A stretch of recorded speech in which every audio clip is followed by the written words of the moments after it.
Hello, ഇന്നത്തേത് വന്നിട്ട് നല്ലൊരു പരിപ്പ് അതുപോലെ തന്നെ മത്തൻ പായസമാണ്. മത്തൻ ഇതുപോലെ ചെറുതാക്കി അരിഞ്ഞെടുത്തിട്ടുണ്ട്.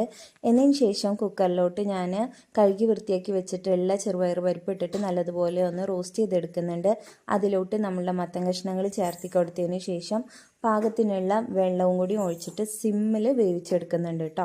അതാവുമ്പോൾ നമുക്ക് മിക്സിയിലിട്ടിട്ട് അടിക്കേണ്ട ആവശ്യം വരില്ല. ഇടയിൽ ഞാൻ ശർക്കര പാനിക്കും കൂടി വെച്ചിട്ടുണ്ടായിരുന്നു. നിങ്ങളുടെ മധുരത്തിനനുസരിച്ചിട്ട് ശർക്കര എടുക്കാം കേട്ടോ. എന്നതിന് ശേഷം ഞാനിതാ നല്ലതുപോലെ ഒന്ന് മിക്സ് ചെയ്ത് യോജിപ്പിച്ചെടുത്തിട്ടുണ്ട്.